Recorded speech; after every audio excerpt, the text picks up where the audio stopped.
త్వరలో పన్నంటి బిడ్డకు జన్మనివ్వబోతున్నా అంటూ తేజస్విని గౌడ అయితే ఒక గుడ్ న్యూస్ని షేర్ చేసుకుంటూ వచ్చింది అభిమానులకి. అయితే ఇప్పుడు తన ఆనందం ఏంటి అంటే మరో బుల్లి అమర్దీప్కి నేను జన్మనివ్వబోతున్నా, మా ప్రేమకు ప్రతిరూపం అంటూ చెప్పుకొచ్చేసింది. అయితే ఇంత రీసెంట్గానే స్మార్ట్ జోడీలో వీరిద్దరూ కూడా ఒక విషయాన్ని వెల్లడించడం జరిగింది. ఆ విషయం ఏంటి అంటే మా ఇద్దరి మధ్య బంధుత్వం అనేది చాలా దూరంగా ఉన్నాము, కానీ ఈ స్మార్ట్ జోడీ ప్రోగ్రాంలోకి ఎప్పుడు వచ్చామో అప్పటి నుంచి మా బంధుత్వం అనేది మరింత బలపడింది.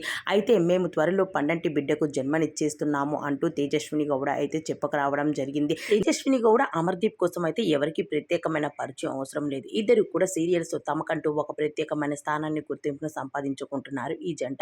అయితే రీసెంట్గానే తను ఈ వర్షినితో కలిసి ఒక ఇంటర్వ్యూలో అయితే తేజస్విని చెప్పుకొచ్చింది, నేను త్వరలో మరో బుల్లి అమర్దీప్కి జన్మనివ్వబోతూ ఉన్నాను. నా ఈ ఆనందానికి ఎంతో ఆనందం అనిపిస్తూ వచ్చేస్తుంది. ఎందుకు అంటే మా ప్రేమకు ప్రతిరూపం, మా ప్రేమకు మరో రూపం రాబోతుంది. అయితే నా ఆనందానికి ఎవరూ చెప్పలేరు, అంత అద్దులేని ఆనందం నాది అంటూ చెప్పుకొచ్చేసింది.